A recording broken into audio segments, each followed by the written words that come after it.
चलिए बच्चा लोग, आज की क्लास में हम लोग वेक्टर स्टार्ट करेंगे। ठीक है।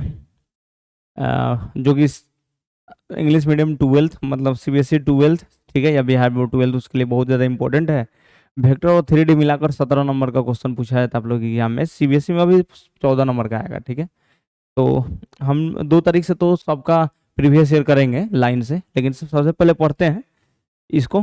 ठीक है, वेक्टर अलजेब्रा हम लोग को पढ़ना है। ठीक है, चलिए देखिए, पहले इसमें कुछ बेसिक बात जानते हैं। ठीक है, बेसिक बात जानते हैं।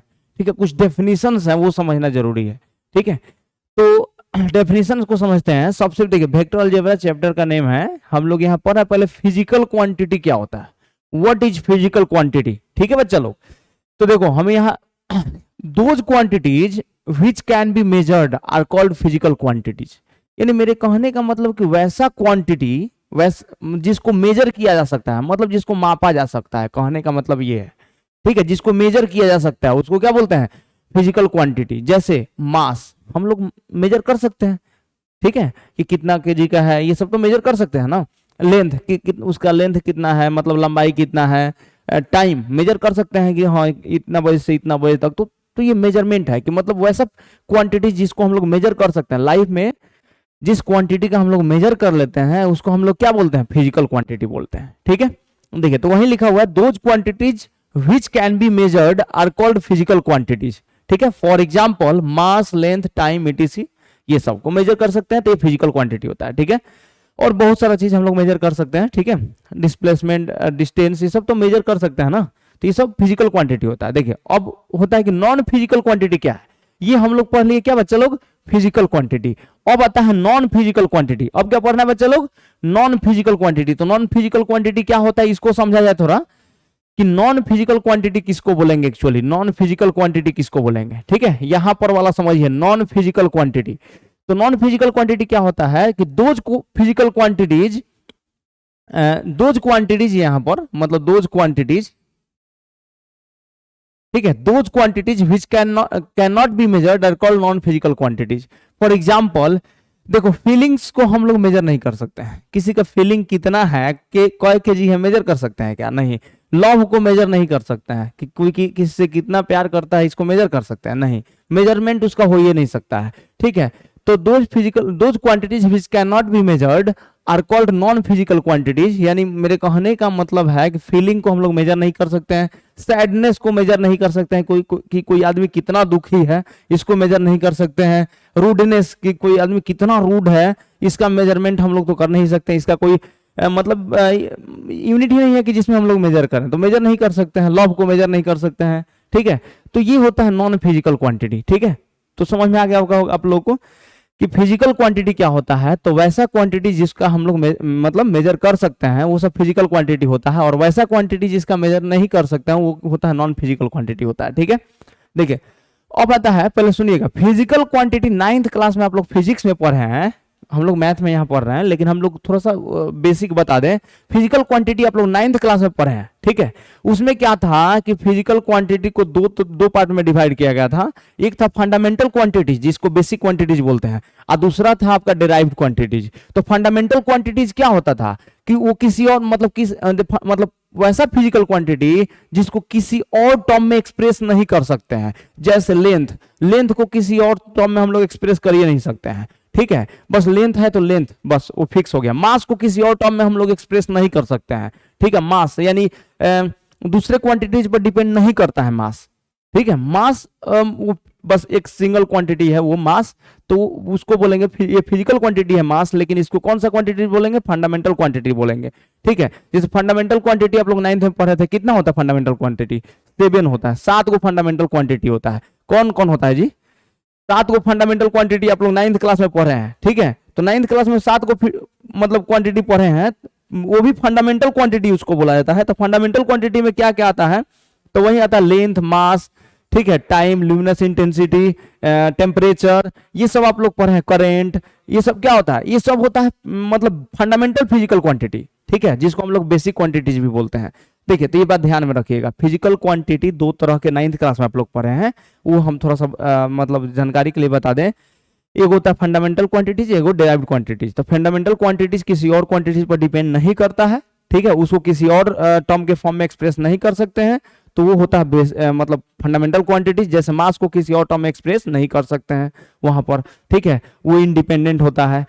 लेंथ हो गया, लुमिनस इंटेंसिटी हो गया, तुम लोग पढ़ा, उसके बाद तुम्हारा टेम्परेचर हो गया, करंट हो गया, ये सब तुम लोग पढ़े हो। एक होता है सबस्टांस वाला, वो होता है। तो ये सब मतलब 7 को होता है क्वांटिटी, ठीक है, फंडामेंटल क्वांटिटी। वो फिजिक्स का बात है, हम खाली यहाँ पर रिपीट करते रहे कि तुम लोग को ध्यान में आ जाए, 9th क्लास का है। फिर उसके बाद आया था कि डिराइव्ड क्वांटिटीज। तो डिराइव्ड क्वांटिटीज वैसा फिजिकल क्वांटिटी होता है जिसको फंडामेंटल क्वांटिटीज के टर्म में लिखा जाता है, ठीक है। जैसे एरिया, तो एरिया को क्या लिखेंगे, लेंथ इंटू ब्रेथ। मतलब अगर जैसे रेक्टेंगल का एरिया लिखना है तो एरिया क्या होता है, लेंथ का प्रोडक्ट होता है, ठीक है। तो लेंथ इंटू लेंथ हो जाता है, तो वो क्या हो जाता है, जैसे वो किस पर डिपेंड किया, एरिया लेंथ पर डिपेंड किया। एरिया किस पर डिपेंड करता है, लेंथ पर। तो वो लेंथ कौन सा क्वांटिटी है, लेंथ कौन सा, फंडामेंटल क्वांटिटी। तो फंडामेंटल क्वांटिटी पर डिपेंड किया कि नहीं एरिया, ठीक है। जैसे ये सब मतलब फंडामेंटल क्वांटिटी जितना है, जैसे मान लो कि हम लोग वॉल्यूम, तो वॉल्यूम क्या होता है, साइड का क्यूब, जैसे मतलब side into side into side, इस टाइप का 3 गो साइड मल्टीप्लाई होता है तो आता है। तो कहने का मतलब ये है कि देखो हम ये नहीं बोल रहे हैं कि मतलब क्यूब है ना होता है, लेंथ का क्यूब में आता है कि लेंथ 3 बार मल्टीप्लाई होना चाहिए, उसमें सेंटीमीटर क्यूब, मीटर क्यूब में आ जाता है। तो ये सब होता है तुम्हारा कौन सा क्वांटिटी जी, डिराइव्ड क्वांटिटीज, ठीक है। एरिया हो गया, वॉल्यूम हो गया तुम्हारा, ठीक है, स्पीड, वेलोसिटी, ये सब किस में आता है, डिराइव्ड क्वांटिटी। क्योंकि डिराइव्ड क्वांटिटी डिपेंड करता है किस पर, फंडामेंटल क्वांटिटीज पर, ठीक है। डिराइव्ड क्वांटिटीज किस पर डिपेंड करता है, फंडामेंटल क्वांटिटीज पर। तो बोलेंगे कि डिराइव्ड क्वांटिटीज क्या है, तो वैसे बोल सकते हैं कि वैसा फिजिकल क्वांटिटीज जो जिसको फंडामेंटल क्वांटिटीज के टर्म में लिखा जाता है, ठीक है। जो फंडामेंटल क्वांटिटीज पर डिपेंड करता है वो डिराइव्ड क्वांटिटीज होता है, उनके टर्म में लिखा जाता है उसको। देखिए अब वो 9th क्लास का बात हुआ। अब हम लोग यहाँ से पढ़ेंगे मतलब अलग टाइप, ठीक है, वेक्टर का एक जैसे फिजिकल क्वांटिटी का अलग टाइप, जो क्लास 10th में आप लोग पढ़े हैं, वेक्टर, ठीक है। 10th में थोड़ा सा बस इंट्रोड्यूस किया होगा। तो यहाँ से मतलब फिजिकल क्वांटिटी में पहला हम लोग पढ़ेंगे क्या, स्केलर क्वांटिटी, ठीक है। स्केलर क्वांटिटी क्या होता है, तो स्केलर क्वांटिटी किसको बोलते हैं एक्चुअली, वो समझिए। देखिए ये आप लोग पढ़े हैं ना, तो स्केलर क्वांटिटी 10th में आप लोग पढ़े हैं, तो उस समय क्या बताया जाता है कि स्केलर क्वांटिटी क्या होता है, कि वैसा फिजिकल क्वांटिटी, ठीक है, जिसमें लेंथ हो, ठीक है, लेकिन उसका कोई डेफिनिट डायरेक्शन नहीं हो, लेकिन उसका कोई डेफिनिट डायरेक्शन नहीं हो। तो देखिए हम लेकिन यहाँ पर पूरा डिटेल में समझाते हैं। यहाँ से अब आप लोगों को क्या बोलना है, ये फिजिकल क्वांटिटी विच, देखिए ये फिजिकल क्वांटिटी, यहाँ से physical quantity which possesses single real number called the magnitude, सुनिएगा ध्यान से, मतलब called the magnitude the length of quantity. देखिए यहाँ पर क्या लिखा हुआ है, इसका मतलब समझिए, ये physical quantity which possesses single real number called the magnitude, ठीक है, the measure of the quantity और the measure of the quantity which is not related to any definite direction in space, is said to be scalar quantity. इसका मतलब समझिए, मतलब इसका कहने का मतलब ऐसा फिजिकल क्वांटिटी जिसमें मतलब मैग्नीट्यूड हो। देखिए तो यहां पर लिखा गया, इसका मीनिंग समझिए, a physical quantity which possesses single real number, ठीक है। सिंगल रियल नंबर किसको बोल रहा है, मैग्नीट्यूड को बोल रहा है, कॉल्ड द मैग्नीट्यूड। उसी सिंगल रियल, देखो possesses single real number called the magnitude, ठीक है, मतलब इसके पास मैग्नीट्यूड हो। वैसा फिजिकल क्वांटिटी जिसके पास मैग्नीट्यूड हो, और उसी मैग्नीट्यूड को क्या बोलते हैं, द मेजर ऑफ क्वांटिटी, ठीक है। यानी देखिए, और the length of the measure यहां पर लिखना चाहिए, और the length of the measure of quantity, ठीक है, which is not related to any definite direction in space. यानी मतलब ऐसे बोल सकते हैं, वैसा फिजिकल क्वांटिटी जिसके पास मैग्नीट्यूड हो लेकिन कोई डेफिनिट डायरेक्शन नहीं हो, कोई मतलब स्पेस में कोई डेफिनिट डायरेक्शन नहीं हो, उसको फिजिकल क्वांटिटी बोलते हैं, ठीक है। अब इसमें आप लोग पढ़िएगा, फिजिक्स में बताया जाता है कि it is added by simple mathematics. Scalar quantity एक ऐसा क्वांटिटी है, ठीक है, जिसमें मैग्नीट्यूड होता है लेकिन उसका कोई डेफिनिट डायरेक्शन नहीं होता है, उसका कोई डेफिनिट डायरेक्शन नहीं होता है, तो उसको हम लोग क्या बोलते हैं, स्केलर क्वांटिटी। और स्केलर क्वांटिटी को सिंपल मैथ से ऐड करते हैं, ठीक है, ये बात ध्यान रखिएगा। तो यही बात यहाँ पर, ये physical quantity which possesses single real number called the magnitude और the measure of the quantity. Magnitude बोलते हैं चाहे मेजर ऑफ द क्वांटिटी बोलते हैं, which is not related to any definite direction in space, याद रखिएगा, which is not related to any definite direction in space, ठीक है, विच, ठीक है, which is not related to any definite direction in space, is said to be scalar quantity. ठीक है, तो scalar quantity बस वही हम आप लोग को यहाँ से पूरा डिटेल में समझा देते हैं। अब इस पर एग्जाम्पल करके बता दे रहा है। ठीक है, एग्जाम्पल क्या है, देखिए एग्जाम्पल है पहला, स्केलर क्वांटिटी में मास आता है, वॉल्यूम आ गया, mass, volume, speed, electric charge, temperature, density, ये सब स्केलर क्वांटिटी में आता है। तो देखिए कैसे मास को बोल रहा है, देखिए मास मतलब मास का, ठीक है, मैग्नीट्यूड होता है, ठीक है, मैग्नीट्यूड होता है, लेकिन इसका कोई डेफिनिट डायरेक्शन नहीं होता है। मास का मैग्नीट्यूड होता है लेकिन उसका कोई डेफिनिट डायरेक्शन नहीं होता है। कि मतलब जैसे देखो ये मास है तो इसका बस एक मैग्नीट्यूड होता है, मास मतलब समझ रहे हैं ना। तो देखिए वेट अलग चीज होता है, मास अलग चीज है, तो ठीक है, तो मास यहाँ पर इसका केवल मतलब मैग्नीट्यूड होता है, इसका कोई डायरेक्शन नहीं होता है। यहाँ पर देखिए वॉल्यूम, तो वॉल्यूम है, जैसे मान लीजिए हम क्यूब का वॉल्यूम बोलते हैं, तो क्यूब का वॉल्यूम कितना, जैसे मान लो कि साइड का क्यूब बोल दिए, तो साइड का क्यूब ये वॉल्यूम हुआ, तो वो उसका क्या मैग्नीट्यूड में है, वो उसका मैग्नीट्यूड है वॉल्यूम, साइड का क्यूब। अब सेंटीमीटर क्यूब हो सकता है, मीटर क्यूब हो सकता है, जैसे मतलब यूनिट दिया हो। तो यहाँ पर वॉल्यूम जो है वो इस वॉल्यूम में क्या है, केवल इसका मतलब मैग्नीट्यूड है, इसके पास कोई डायरेक्शन नहीं है। क्या क्यूब का हम बोले कि वॉल्यूम का कोई डायरेक्शन होता है, नहीं होता है। क्यूब का वॉल्यूम कितना होता है, ठीक है, तुम्हारे कमरे का वॉल्यूम कितना है, तुम्हारे रूम का वॉल्यूम कितना है, तो वो वॉल्यूम क्या है उसका मतलब जैसे उसका वॉल्यूम बता रहा है, ठीक है हम, लेकिन उसमें कोई डेफिनेट डायरेक्शन नहीं होता है। तुम्हारे रूम का वॉल्यूम होता है लेकिन उसका कोई डेफिनेट डायरेक्शन होता है क्या, नहीं होता है। तो वो हम बोल रहे हैं कि वैसा फिजिकल क्वांटिटी जिसमें, देखिए कोई पूछेगा तो इतना बताइएगा, वैसा फिजिकल क्वांटिटी जिसमें मैग्नीट्यूड हो, ठीक है, लेकिन कोई वह डेफिनेट डायरेक्शन से रिलेटेड नहीं हो, कोई डेफिनेट डायरेक्शन, कोई स्पेसिफिक डेफिनेट डायरेक्शन नहीं होता हो, ठीक है, और जिसे सिंपल मैथ से ऐड करते हैं उसको क्या बोलते हैं हम लोग, स्केलर क्वांटिटी बोलते हैं। जैसे मास, वॉल्यूम, स्पीड। अब स्पीड जो है, देखिए हम आपको बता रहे हैं कि स्केलर क्वांटिटी में आ जाता है आपका डिस्प्लेसमेंट, और स्केल हम स्पीड के बारे में बता रहे हैं अभी, लेकिन थोड़ा समझ लीजिए। स्केलर क्वांटिटी में हम यहाँ समझा दे रहे हैं, थोड़ा देखिएगा। स्केलर क्वांटिटी में डिस्टेंस एक स्केलर क्वांटिटी होता है, डिस्टेंस, ठीक है, डिस्टेंस एक स्केलर क्वांटिटी होता है, लेकिन डिस्प्लेसमेंट,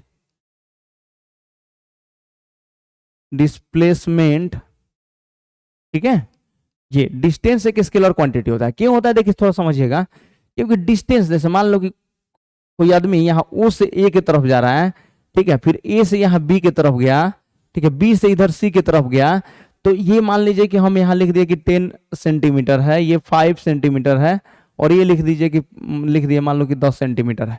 तो हम बोलेंगे कि ये कितना डिस्टेंस है, तो हम लोग क्या करना था, इसको डायरेक्ट जोड़ लेते हैं, 10 5 15 10 यहाँ 25, ठीक है। तो इसका कोई डेफिनेट डायरेक्शन नहीं होता है। जैसे मान लो कि हमको आज इधर से भी रास्ता हो, ठीक है, हमको ये ओ से सी तक जाने का इधर से भी रास्ता हो, ओ से सी तक जाने का इधर से भी रास्ता हो, तो कहने का मतलब हम बोले कि तुम ओ से सी की तरफ जाओ, लेकिन तुमको ओ से सी के पास पहुंचना है, चाहे तुम इस रास्ते से जाओ, चाहे इस रास्ते से जाओ, चाहे इस रास्ते से जाओ। तो कहने का मतलब डिस्टेंस के पास मैग्नीट्यूड होता है लेकिन उसका कोई डेफिनेट डायरेक्शन नहीं होता है, ठीक है, इसलिए ये स्केलर क्वांटिटी है। लेकिन अब डिस्प्लेसमेंट में क्या होता है ना, इसका देखो यहां से लेकर यहां तक फिक्स हो जाता है। डिस्प्लेसमेंट में होता है ना कि जैसे इसके पोजीशन में मिनिमम चेंज, जैसे ओ से सी एक स्ट्रेट लाइन हो गया, मिला दो दोस्तों, इनिशियल पॉइंट और फाइनल पॉइंट को मिला देंगे, और ये डायरेक्शन ओ से सी की तरफ फिक्स हो गया कि हमको ओ से सी तक जाना है, बस इसी रास्ते से जाना है, तो ये फिक्स हो गया। तो ये इसको बोलते हैं हम लोग डिस्प्लेसमेंट। और बाकी तुम ऐसे जाओ, ऐसे जाओ, अच्छा ऐसे, ये क्या हो गया, डिस्टेंस हो गया तुम्हारा, ठीक है। तो ये ध्यान में रखना कि डिस्टेंस एक डिस्टेंस कौन सा क्वांटिटी है, तो एक स्केलर क्वांटिटी है। क्यों, क्योंकि इसके मैग्नीट्यूड होता है लेकिन कोई डेफिनेट डायरेक्शन नहीं होता, इसलिए डिस्टेंस एक स्केलर क्वांटिटी है, ठीक है। चलो अब बात करते हैं थोड़ा सा एक और एग्जांपल। तो ये बात ध्यान में रखिए कि स्केलर क्वांटिटी क्या होता है, तो वैसा फिजिकल क्वांटिटी जिसके पास मैग्नीट्यूड होता है लेकिन वह कोई डेफिनेट डायरेक्शन से रिलेटेड नहीं होता है, और जिसे सिंपल मैथ से ऐड करते हैं उसको क्या बोलते हैं हम लोग, सिंपल मैथ से ऐड करते हैं, जिसको हम लोग बोलते हैं स्केलर क्वांटिटी। अब स्केलर क्वांटिटी में जैसे देखिए एक एग्जांपल है करंट, जैसे करंट इलेक्ट्रिसिटी। तो देखिए अगर कहने का मतलब इधर से अगर 2 एम्पियर करंट फॉलो कर रहा है, इधर से 3 एम्पियर का करंट फॉलो कर रहा है, ठीक है, तो इधर से कितना एम्पियर हो जाएगा, 5 एम्पियर का करंट फॉलो करने लगेगा इधर। तो कहने का मतलब देखिए यहाँ पर करंट के पास मैग्नीट्यूड भी होता है और डायरेक्शन भी। करंट के पास तो मैग्नीट्यूड पता है कि यहाँ 5 एम्पियर फॉलो कर रहा है इसमें करंट, तो इसका मैग्नीट्यूड है करंट में कि कितना एम्पियर फॉलो कर रहा है वायर में, ये इसका मैग्नीट्यूड है। 5 एम्पियर का करंट फॉलो कर रहा है, यानी इसका ये मैग्नीट्यूड बता रहा है, और इसके पास डायरेक्शन भी होता है। करंट का डायरेक्शन किधर किधर होता है, इलेक्ट्रॉन के मतलब इलेक्ट्रॉन जिधर फ्लो करता है उसके अपोजिट डायरेक्शन में करंट का फ्लो होता है। तो कहने का मतलब कि करंट के पास मैग्नीट्यूड भी है और उसका डायरेक्शन भी होता है, लेकिन फिर भी ये याद रखिएगा, current electricity having magnitude and direction both, ठीक है, but it is a scalar quantity. क्यों है ये समझाते हैं। देखो अब करंट इलेक्ट्रिसिटी जो है, करंट उसके पास मैग्नीट्यूड और डायरेक्शन दोनों होते हुए भी वो स्केलर क्वांटिटी है, क्योंकि इसको सिंपल मैथ से ऐड करते हैं। 2 + 3 यानी कितना एम्पियर का करंट फॉलो हो रहा था, 5 एम्पियर, ठीक है। तो 2 एम्पियर प्लस 3 एम्पियर यानी 5 एम्पियर। तो करंट इलेक्ट्रिसिटी जो है, इसके करंट के पास मैग्नीट्यूड और डायरेक्शन दोनों होते हुए भी यह एक स्केलर क्वांटिटी है, क्योंकि इसको सिंपल मैथ से ऐड करना पड़ता है, सिंपल मैथ से ऐड हो जाता है ये, ठीक है।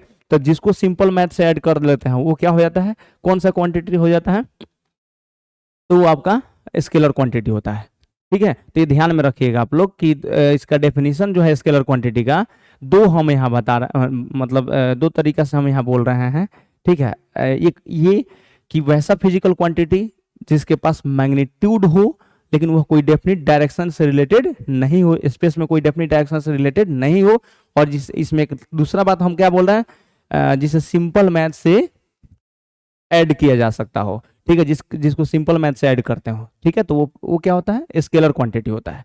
तो स्केलर क्वांटिटी में हम आप लोगों को बता दिए एग्जांपल, स्केलर क्वांटिटी में बता दिए कौन कौन आएगा, जैसे मास, वॉल्यूम, स्पीड। और बता रहे स्पीड भी क्या होता है, स्केलर क्वांटिटी होता है। इलेक्ट्रिक चार्ज भी स्केलर क्वांटिटी होता है, टेम्परेचर भी स्केलर क्वांटिटी होता है, डेंसिटी भी स्केलर, टेम्परेचर है कि मतलब कितना टेम्परेचर है, लेकिन उसका डायरेक्शन कोई नहीं होता है, ठीक है। टेम्परेचर का कोई डायरेक्शन, मैग्नीट्यूड होता है कि कितना केल्विन है या कितना सेल्सियस है, तो वो उसका मैग्नीट्यूड हुआ, लेकिन डायरेक्शन नहीं बता सकते हैं, ठीक है, याद रखिएगा उसका डायरेक्शन नहीं होता। इसलिए जिसके पास मैग्नीट्यूड हो लेकिन वो कोई डेफिनिट डायरेक्शन से रिलेटेड नहीं हो, तो उसको हम लोग क्या बोलते हैं, स्केलर क्वांटिटी बोलते हैं, जिसे सिंपल मैथ से ऐड किया जाता हो, ठीक है, वो स्केलर क्वांटिटी होता है। अब स्पीड का जहां तक बात है, तो स्पीड में देखिए ना, स्पीड क्या होता है, स्पीड अगर मतलब rate of change of distance, ठीक है। तो डिस्टेंस पर डिपेंड कर रहा है ना स्पीड, ठीक है। स्पीड अगर निकालोगे, जैसे डिस्टेंस इक्वल टू क्या होता है, स्पीड इनटू टाइम, तो speed equal to distance by time. तो आपका डिस्टेंस कौन सा क्वांटिटी है, स्केलर क्वांटिटी।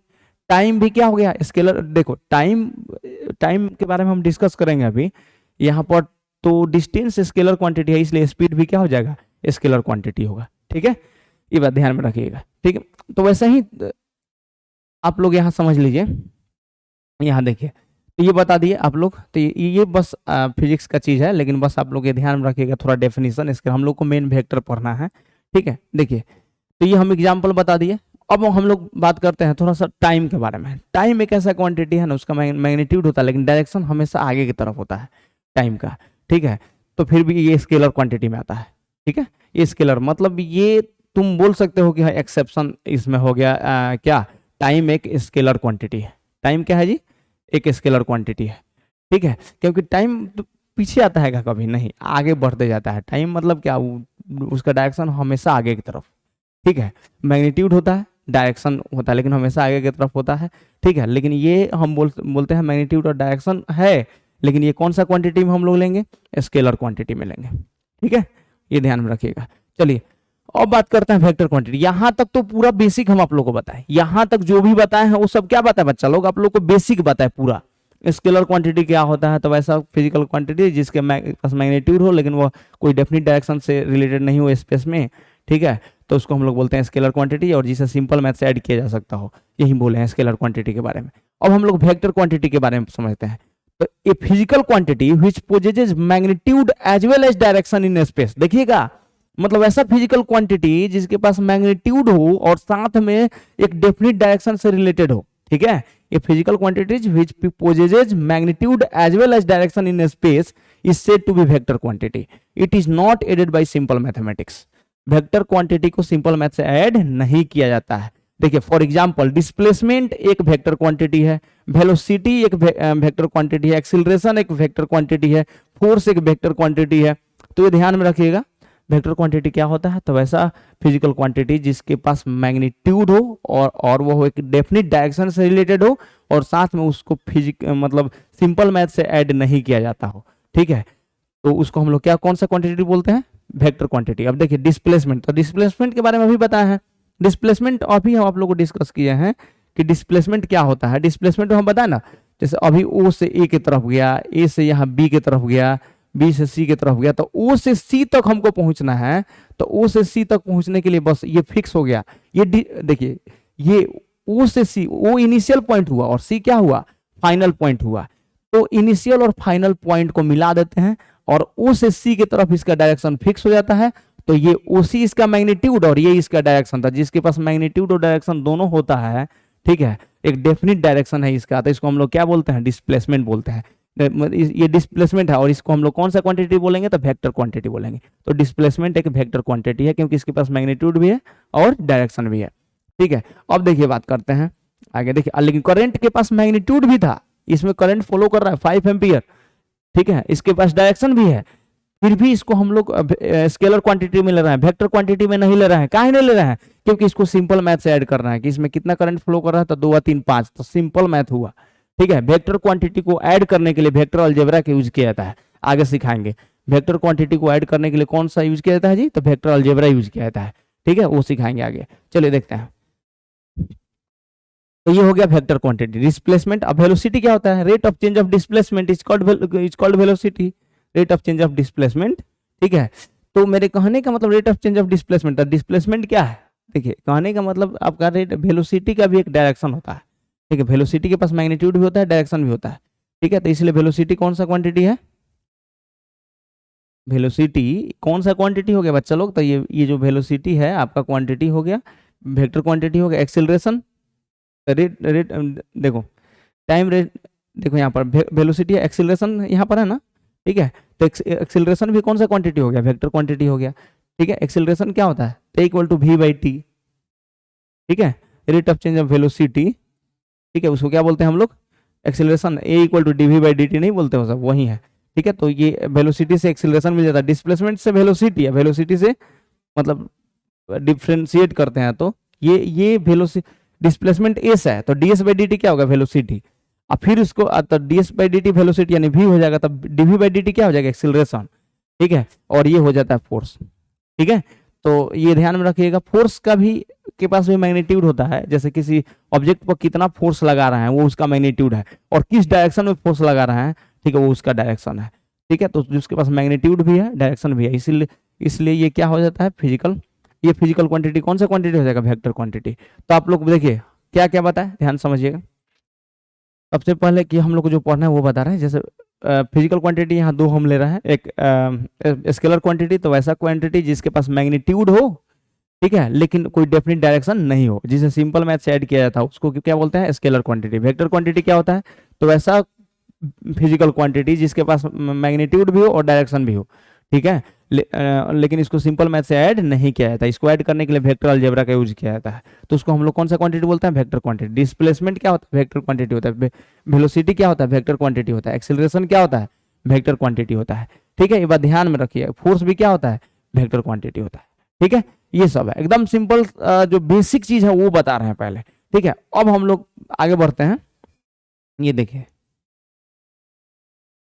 ये अब हम लोग को पढ़ना है जैसे representation and notation of vector, ठीक है, representation and notation of vector. Vector को मतलब रिप्रेजेंट कैसे करते हैं, चाहे वेक्टर को जैसे डिनोट कैसे करते हैं ये समझते हैं, ठीक है। तो ये vector is often represented by a directed line segment. कहने का मतलब वेक्टर को एक डायरेक्टेड लाइन सेगमेंट से रिप्रेजेंट किया जाता है, ठीक है, एक डायरेक्टेड लाइन सेगमेंट से मतलब रिप्रेजेंट किया जाता है।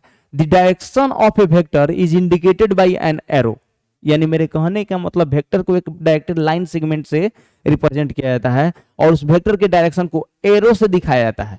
उस डायरेक्टेड लाइन सेगमेंट के एक एंड पर एरो लगा के दिखाया जाता है डायरेक्शन को। जैसे देखिए यहाँ पर ए बी एक वेक्टर है, जैसे ए यहाँ इनिशियल पॉइंट, इसको ए को हम लोग क्या बोलते हैं, इनिशियल पॉइंट यानी टेल बोलते हैं, अब बी को हेड बोलते हैं। तो ये directed line segment A B, इसके यहाँ पर एरो लगा दिए, देखिए यहाँ पर एरो लगा है। तो यहाँ पर एरो क्या बता रहा है, ये एरो बता रहा है आपका, देखो ये एरो बता रहा है ना कि इसका डायरेक्शन इधर है, ठीक है। तो इसके पास मैग्नीट्यूड है, डायरेक्टेड लाइन सेगमेंट, जो लाइन सेगमेंट है उसका लेंथ उस वेक्टर के मैग्नीट्यूड को बताता है, उस मतलब उस वेक्टर के लेंथ को बताएगा, और उस पर लगा एरो वेक्टर के डायरेक्शन को बताएगा। तो यही बात बोल रहे हैं यहाँ पर a vector is often represented by a directed line segment, ठीक है। The direction of a vector is indicated by, देखो the direction of a vector is indicated by an arrow, ठीक है, at the one end of the line segment. यानी मेरे कहने का मतलब वेक्टर को रिप्रेजेंट करने के लिए एक डायरेक्टेड लाइन सेगमेंट का यूज किया जाता है और उसका डायरेक्शन दिखाने के लिए उसके एक एंड पर एरो लगाया जाता है। तो यहाँ पर ये दिखा दिए, तो ठीक है। अब देखो इसको क्या लिखते हैं हम लोग, जैसे ये ए बी या वेक्टर है, तो देखो अब उसके बाद लिख दिए हैं vectors are denoted by small letters A B C by putting an arrow above the letters, ठीक है। यानी वेक्टर को स्मॉल लेटर से डिनोट किया जाता है लेकिन उसके ऊपर एरो लगा के डिनोट किया जाता है। जैसे देखिए ए बी है, तो ये स्मॉल लेटर लिख के इस पर एरो लगा दिए, तो ये क्या हो गया, वेक्टर ए। इसको क्या पढ़ेंगे, वेक्टर ए, ठीक है। अगर दो मतलब यहां से लिखें ए बी, तो अगर हम लोग ए बी लिखते हैं तो ये ए बी इस पर एरो लगा दिए, तो देखिए ये ए बी मैग्नीट्यूड हुआ, इस वेक्टर का मैग्नीट्यूड क्या है, ये ए बी है। ए बी क्या बता रहा है, इस वेक्टर के मैग्नीट्यूड को बता रहा है, और इस पर एरो जो लगा है वो क्या बता रहा है, वेक्टर के डायरेक्शन को बता रहा है। यानी यहां पर ए बी पर एरो लगा है तो ये बता रहा है ना कि इस वेक्टर का डायरेक्शन ए से बी की तरफ है। ये कौन बता रहा है, ये एरो बता रहा है, ठीक है। इसका डायरेक्शन ए से बी की तरफ है, ये बात ध्यान रखिए। उसका मैग्नीट्यूड कौन बता रहा है, तो ए बी। ए बी का लेंथ वेक्टर के मैग्नीट्यूड को बता रहा है, मतलब वेक्टर के उस वेक्टर के लेंथ को बता रहा है, ठीक है। ये बात ध्यान, उस वेक्टर के लेंथ को, कि उस वेक्टर का लेंथ कितना है, ठीक है, यानी उसका मैग्नीट्यूड कितना है, और उस पर जो एरो लगा दे रहा है उसके डायरेक्शन को बता रहा है। तो इसको आप अब वेक्टर ए बी लिखिए, ऐसे वेक्टर ए बी लिखिए, चाहे इसको वेक्टर ए लिखिए, तो vector A B equal to, अगर ऐसे लिख रहा है तो दोनों कैपिटल लेटर दे के उस पर एरो लगाता है। ऐसा नहीं, ऐसे लिखिएगा तो गलत हो जाएगा, ये सही नहीं है, ठीक है, ये सही नहीं है। हम कैपिटल लिख रहे हैं तो दोनों 12 लिखे, उस पर एरो लगाइए, ये हो गया वेक्टर ए बी, ठीक है, इक्वल टू वेक्टर ए। अच्छा अब देखिए ये वेक्टर सी डी हो गया, वेक्टर सी डी, तो सी डी लिख के उस पर एरो लगा दिया, तो इसका मतलब हुआ ना कि इसका मैग्नीट्यूड सी डी है, इस वेक्टर का लेंथ कितना है, सी डी है, और इसका एरो इधर है, यानी सी से डी की तरफ इसका डायरेक्शन है। इसी को वेक्टर बी लिख दे रहे हैं। तो इसमें रिप्रेजेंटेशन ऑफ वेक्टर में इतना है, हम आप लोग को बोल दे रहे हैं कि वेक्टर को, ठीक है, रिप्रेजेंट करने के लिए एक डायरेक्टेड लाइन सेगमेंट का यूज किया जाता है, और उस डायरेक्टेड लाइन सेगमेंट के एक एंड पर एरो लगाया जाता है, किसके, काहे के लिए, उसके डायरेक्शन, उस वेक्टर के डायरेक्शन को रिप्रेजेंट करने के लिए, ठीक है, डायरेक्शन को बताने के लिए डायरेक्टेड लाइन सेगमेंट के एक एंड पर एरो लगाया जाता है, ठीक है, ये ध्यान रखिएगा। और वेक्टर को डिनोट करने के लिए स्मॉल लेटर के ऊपर एरो दिया जाता है, ठीक है, ये ध्यान में रखिए, ठीक है। जैसे यहाँ पर हम ये सी लिख के यहाँ पर एरो लगा देते हैं, इसको पढ़ेंगे हम लोग वेक्टर सी, ठीक है। अगर यहाँ डी लिख दिया, इस पर एरो लगा देते हैं, वेक्टर डी, ठीक है। ये ऐसे हम लोग वेक्टर को रिप्रेजेंट करते हैं, ठीक है। नेक्स्ट देखिए बच्चा लोग, अब इसके बाद आता है टाइप्स ऑफ वेक्टर। हम लोग को पढ़ना है क्या जी, टाइप्स ऑफ वेक्टर, यानी वेक्टर के टाइप्स, ये इंपॉर्टेंट, ठीक है। टाइप्स ऑफ वेक्टर, यहां से आप लोग ये ध्यान में रखिएगा, थोड़ा डेफिनेशन पर ध्यान दीजिएगा, क्योंकि इसी सब का यूज करके हम लोग इसी सब का यूज करके ना क्वेश्चन बनाएंगे, मतलब क्योंकि क्वेश्चन में दिया रहेगा पोजीशन वेक्टर यूज किया रहेगा, तो पोजीशन वेक्टर यूज किया रहेगा तो पोजीशन वेक्टर के बारे में आपको पहले पता होना चाहिए ना कि क्या है, तब तो आप लोग उसका मतलब, क्वेश्चन का मतलब समझ पाएंगे, नहीं तो नहीं समझ पाएंगे। इसीलिए चलिए बच्चा लोग देखते हैं व्हाट इज पोजीशन वेक्टर। पहला, व्हाट इज पोजीशन वेक्टर, ठीक है। तो जैसे हम समझा दे रहे हैं कि मान लो कोई पॉइंट है, consider a point P in space. अगर कोई पॉइंट, जैसे consider a point P in space with respect to the origin, मतलब एक पॉइंट पी है, ठीक है, स्पेस में है, ओरिजिन के रिस्पेक्ट में है, ठीक है। यहाँ देखो, consider a point P in space with respect to origin O, then the vector OP is said to be the position vector of point P with respect to origin। जैसे यहाँ पर पॉइंट P है, देखो बच्चा लोग, यहाँ पर point P है और यहाँ पर ओरिजिन है, तो मतलब हम बोल रहे हैं, कोई पूछेगा ना कि पोजीशन वेक्टर क्या है, तो होता है, तो तुम बोलना कि मान लीजिए कि कोई पॉइंट P है स्पेस में, late P be the point in space and O be the origin, then vector OP is called position vector of point P with respect to origin। इतना बोल दोगे सही है, ठीक है।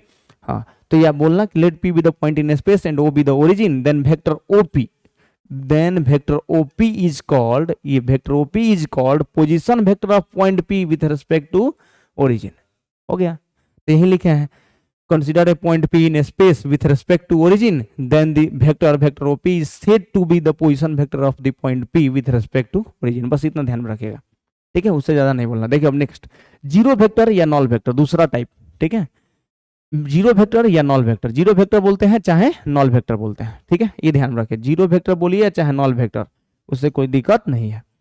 तो a vector is said to be zero vector if its initial and terminal points are identical. देखिए बच्चा, ये वेक्टर है तो ये इसका इनिशियल पॉइंट होता है और ये इसका टर्मिनल पॉइंट होता है, यानी फाइनल पॉइंट होता है। ये इनिशियल पॉइंट को टेल बोलते हैं, टर्मिनल पॉइंट को हेड बोलते हैं। वेक्टर में इसको इनिशियल पॉइंट को टेल बोलते हैं, इसको हेड बोलते हैं। ठीक है, तो देखिए क्या बोल रहा है, ये vector is said to be, यहां पर ध्यान से समझिए, ये vector is said to be zero vector. देखिए, if its initial and terminal points, if its initial and terminal points are identical, यानी वैसा वेक्टर जिसका इनिशियल पॉइंट और टर्मिनल पॉइंट आइडेंटिकल हो, यानी एक ही पॉइंट पर हो, तो उसको हम लोग जीरो वेक्टर बोलते हैं। इट मींस जीरो वेक्टर को ऐसे बोल सकते हो कि वैसा वेक्टर जिसका टेल और हेड दोनों एक ही पॉइंट पर हो, उसको क्या बोलते हैं, जीरो वेक्टर बोलते हैं। ठीक है, ये बात ध्यान में रखिएगा। तो जीरो वेक्टर एक ऐसा वेक्टर होता है ना कि वो कोई डेफिनिट डायरेक्शन मतलब असाइन नहीं करता है, असाइन नहीं, कोई डेफिनिट डायरेक्शन नहीं बताता है। देखिए यहाँ पर, zero vector can not be assigned a definite direction as it has zero magnitude, यानी जीरो वेक्टर के पास मैग्नीट्यूड जीरो होता है लेकिन वो कोई डेफिनिट डायरेक्शन से रिलेटेड नहीं होता है असाइंड। तो जीरो वेक्टर ही एक ऐसा वेक्टर है जिसके पास मैग्नीट्यूड होता है लेकिन कोई डेफिनिट डायरेक्शन इसका नहीं होता है। ठीक है, जीरो वेक्टर ही एक ऐसा वेक्टर है जिसके पास मैग्नीट्यूड है लेकिन कोई डायरेक्शन असाइन नहीं करता है। ठीक है, कोई डेफिनिट डायरेक्शन मतलब नहीं होता है, याद रखिएगा।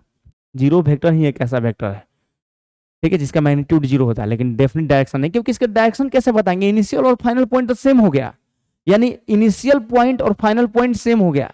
ठीक है, और जैसे मान लो कि यहाँ ए है और दूसरा पॉइंट भी ए ही है, तो ए के ऊपर एरो लगा दी, इसका मतलब क्या समझे आप लोग कि ये जीरो वेक्टर है, यानी इसका इनिशियल पॉइंट ए और फाइनल मतलब टर्मिनल पॉइंट भी ए, यानी इसका टेल भी ए है और हेड भी ए है। तो ए लिख के पास में उस पर एरो लगा दिए, तो ये बता रहा है जीरो वेक्टर को। ये किसको बता रहा है बच्चा लोग, जीरो वेक्टर, यानी इसका इनिशियल और टर्मिनल पॉइंट दोनों सेम है, तो ये क्या हो जाएगा, जीरो वेक्टर हो जाएगा। ठीक है, it is denoted by, zero vector को हम लोग ओ के ऊपर एरो लगा देंगे। ठीक है, तो ये स्मॉल मतलब ओ के ऊपर एरो लगा दीजिएगा तो जीरो वेक्टर को रिप्रेजेंट करेगा। The vector vector A vector B represent zero vector. बिल्कुल, इनिशियल देखो इसमें इसका इनिशियल और टर्मिनल दोनों सेम, इनिशियल और टर्मिनल दोनों सेम। तो जब इनिशियल और टर्मिनल दोनों सेम हो जाए, यानी दोनों एक ही पॉइंट हो जाए, तो उसको हम लोग जीरो वेक्टर बोलते हैं। तो ये ध्यान में रखिएगा, कोई पूछेगा जीरो वेक्टर क्या होता है तो तुम बोलना जीरो वेक्टर एक ऐसा वेक्टर होता है जिसका मैग्नीट्यूड तो जीरो होता है लेकिन कोई डेफिनिट डायरेक्शन उसका नहीं होता है। ठीक है, या ऐसे बोल सकते हो कि जीरो वेक्टर को हम वैसा वेक्टर को जीरो वेक्टर बोलते हैं जिसका initial and terminal point identical हो।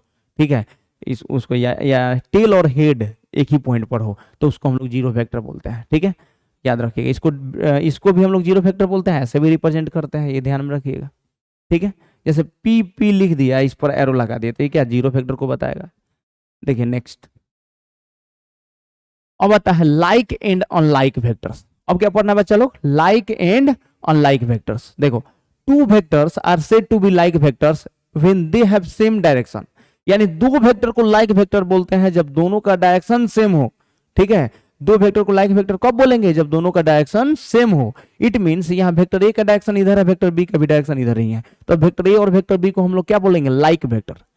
अनलाइक वेक्टर मतलब क्या होता है, two vectors are said to be unlike vectors if their directions are opposite, यानी एक का डायरेक्शन पी, जैसे वेक्टर पी है, इसका डायरेक्शन इधर है, वेक्टर क्यू का डायरेक्शन इधर है, तो अपोजिट डायरेक्शन में हो। ठीक है, when they are in opposite direction. ठीक है, तो आप लोग से कोई पूछेगा लाइक वेक्टर और अनलाइक वेक्टर क्या होता है, तो आप लोग को बोलना है कि two vectors are said to be like vectors, two vectors are said to be like vectors. ठीक है, if they are in same direction. ठीक है, are said to be unlike vectors if they are in opposite direction. ठीक है, when they are in opposite direction, ये बात ध्यान में रखिएगा। दो वेक्टर को लाइक वेक्टर तभी बोलेंगे जब दोनों का डायरेक्शन सेम हो, और दो वेक्टर को अनलाइक वेक्टर तभी बोलेंगे जब दोनों का डायरेक्शन ऑपोजिट हो। ठीक है, देखिए नेक्स्ट, अब आता है free vectors and localized vectors. Free vectors and localized vector को समझते हैं। देखो, a vector is said to be free vector if it does not have any specific initial point. ठीक है, यानी कहने का मतलब कि फ्री वेक्टर क्या होता है, फ्री वेक्टर उस वेक्टर को बोलते हैं जिसका कोई स्पेसिफिक इनिशियल पॉइंट नहीं हो, यानी फिक्स नहीं हो, पता नहीं चल रहा कि वो वेक्टर कहां से आ रहा है।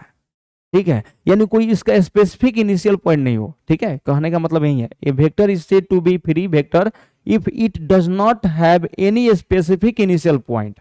ठीक है, यानी जैसे कोई वेक्टर है हम यहाँ ले रहे हैं, तो ये उसका स्पेसिफिक इनिशियल पॉइंट नहीं है। जैसे ये वेक्टर है तो यहाँ पर इसका स्पेसिफिक कोई इनिशियल पॉइंट नहीं है कि यहीं पर है। ठीक है, इधर आगे भी हो सकता है। मेरे कहने का मतलब यही है कि कोई पूछेगा तुमसे कि फ्री वेक्टर क्या है, तो तुमको इतना ही बताना है कि वैसा वेक्टर जिसका कोई स्पेसिफिक इनिशियल पॉइंट नहीं हो, उसको हम लोग फ्री वेक्टर बोलते हैं। और इसी की वजह से फ्री वेक्टर को पैरेलल ट्रांसलेट करा सकते हैं। फ्री वेक्टर एक जगह बंधा नहीं रहता, इसका इनिशियल पॉइंट फिक्स नहीं होता वहां। ठीक है, ये फ्री वेक्टर है तो कोई भी देखो कहने का मीनिंग हम यहाँ समझा दे रहे हैं कि जैसे फ्री वेक्टर का कोई स्पेसिफिक इनिशियल पॉइंट नहीं रहने की वजह से, देखिएगा फ्री वेक्टर का कोई स्पेसिफिक इनिशियल पॉइंट नहीं रहने की वजह से फ्री वेक्टर को पैरेलल ट्रांसलेट करा सकते हैं। और पैरेलल ट्रांसलेट कराने में वेक्टर के ना तो मैग्नीट्यूड पर कोई फर्क पड़ता है और न ही उसके कोई डायरेक्शन पर फर्क पड़ता है। ठीक है, देखिए समझाते हैं। जैसे देखिए जैसे मान लीजिए ये एक वेक्टर है, देखिए ये एक वेक्टर यहां ले लिए हम, तो यहां पर अगर ध्यान दीजिएगा तो आप लोगों को पता चलेगा कि ये एक ऐसा वेक्टर है। ठीक है, इसका मतलब यहां पर हम स्पेसिफिक इनिशियल पॉइंट नहीं ले रहे हैं। देखिए एक मिनट, जैसे हम यहां बता दे रहे हैं, देखिए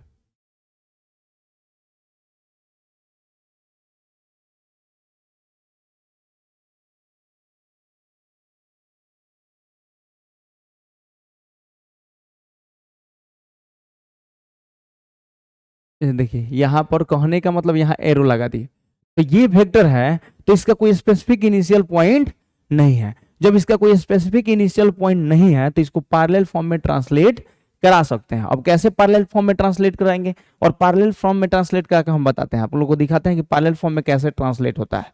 ठीक है, ये देखिए पैरेलल फॉर्म में कैसे ट्रांसलेट होता है, इसको हम समझाते हैं। ठीक है, देखिए इसको हम पैरेलल फॉर्म में ट्रांसलेट कराते हैं। देखिएगा जैसे ये पैरेलल फॉर्म में ट्रांसलेट, देखिए ऊपर जा रहा है फिर नीचे आ रहा है, पैरेलल ट्रांसलेशन।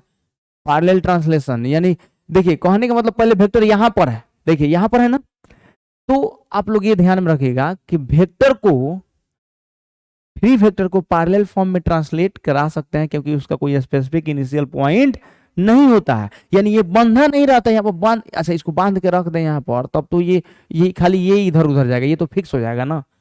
तो इसलिए बोल रहे हैं फ्री वेक्टर के पास कोई स्पेसिफिक इनिशियल पॉइंट नहीं होता है, और स्पेसिफिक इनिशियल पॉइंट नहीं होने की वजह से फ्री वेक्टर को हम पैरेलल ट्रांसलेट करा सकते हैं। पैरेलल ट्रांसलेट कराएंगे तो देखो देखो जितना ये लेंथ है, ध्यान से समझो बच्चा, यहाँ पैरेलल ट्रांसलेशन है, ये तो पैरेलल ट्रांसलेशन है तो इसके ना तो मैग्नेट, क्या इसका लेंथ छोटा हो रहा है, क्या लेंथ इसका छोटा हो रहा है, छोटा नहीं हो रहा है, जितना यहाँ पर लेंथ है उतना ही यहाँ पर है। तो फ्री वेक्टर को हम लोग पैरेलल ट्रांसलेट कराएंगे। देखो यहाँ पर दो से free vector is subjected to parallel displacement, ठीक है, without changing its magnitude and direction. यानी फ्री वेक्टर को पैरेलल ट्रांसलेट कराने में न तो उसके मैग्नीट्यूड पर कोई फर्क पड़ता है और न ही उसके कोई डायरेक्शन पर फर्क पड़ता है। तो ये वेक्टर है, इसका डायरेक्शन ऑलरेडी इस डायरेक्शन में है, इधर है, तो इसके ना तो मैग्नीट्यूड पर कोई फर्क पड़ रहा है। मैग्नीट्यूड कहने का मतलब क्या, ना तो इसका लेंथ छोटा हो जा रहा है ट्रांसलेट कराने से, देखो तो लेंथ इतना है, फिर यहाँ ला तो घट गया क्या लेंथ, क्या इसका मैग्नीट्यूड बदल गया, नहीं बदला। क्या इसका डायरेक्शन बदल गया, डायरेक्शन इधर था तो क्या इधर हो गया, नहीं। यानी फ्री वेक्टर को याद रखना, पैरेलल ट्रांसलेट कराने से ना तो उसके मैग्नीट्यूड पर कोई फर्क पड़ता है और ना ही उसके कोई डायरेक्शन पर फर्क पड़ता है। ठीक है, तो चलिए ये फ्री वेक्टर का एग्जांपल आप लोगों को बता दिए क्या होता है फ्री वेक्टर।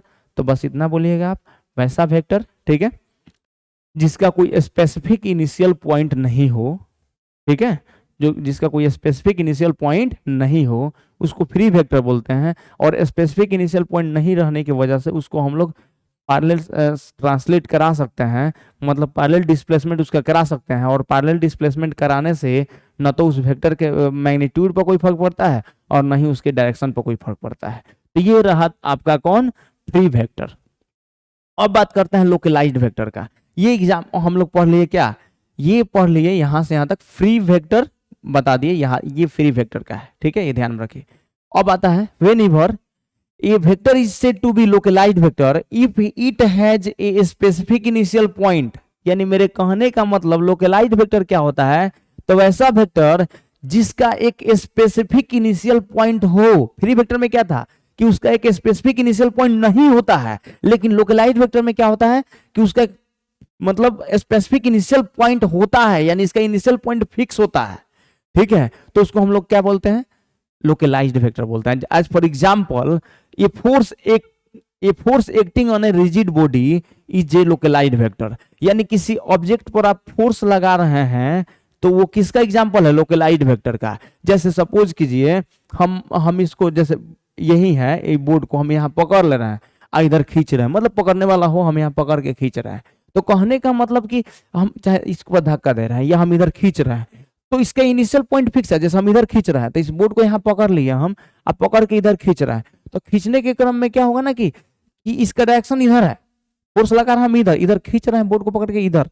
ठीक है, तो इसका डायरेक्शन इधर हो रहा है, लेकिन इसका इनिशियल पॉइंट फिक्स है कि हाँ यहाँ पकड़े हुए हैं। ठीक है, तो कहने का मतलब है कि ये इनिशियल पॉइंट फिक्स हो गया आपका। A force acting on a rigid body is an example of localized vector.